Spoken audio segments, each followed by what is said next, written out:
ఇక micro level problems విషయానికి వస్తే, అంటే ఒక వ్యక్తి తన దైనందిన జీవితాన్ని గడిపే క్రమంలో ఎదుర్కొనే ప్రాబ్లమ్స్ని మనమే పరిష్కరించుకోవాలి. అంటే కొన్ని కన్జ్యూమర్ గూడ్స్ను కొనుక్కోవడం ద్వారా లైఫ్ని ఈజీ చేసుకోవడం అన్నమాట.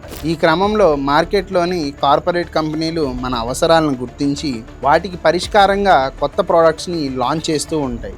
ఆ ప్రోడక్ట్స్ని ఒక బిజినెస్ మోడల్గా మార్చి మనతో ఆ వస్తువుతో అవసరం ఉందని యాడ్స్ ద్వారా మనల్ని ఆ వస్తువులు కొనేలా ఇన్ఫ్లుయెన్స్ చేస్తూ ఉంటాయి. కొన్ని గూడ్స్ వల్ల నిజంగా ఉపయోగం ఉంటుంది, మనకి కంఫర్ట్ కూడా దొరుకుతుంది. ఉదాహరణకు గతంలో మన బట్టలు ఎవరి వారే ఉతుక్కునేవారు, లేదా ఒక కమ్యూనిటీ ద్వారా ఆ పని జరిగేది. కానీ రాను రాను ప్రతి ఇంట్లోనూ వాషింగ్ మిషన్ కొనుక్కోవడం మొదలైంది. వీటి వల్ల లాంగ్ టర్మ్లో మన డబ్బులు, టైం, ఎనర్జీ సేవ్ అవడంతో పాటు ఫ్లెక్సిబిలిటీ కూడా వచ్చింది. అలాగే వాషింగ్ మిషన్లు కూడా తక్కువ ధరలకే ప్రజల్లోకి అయితే అందుబాటులోకి వచ్చేసేసాయి. ఇక్కడ వాషింగ్ మిషన్ ఉండడం ఒక స్టేటస్ కాకుండా ఒక స్టాండర్డ్గా మారింది.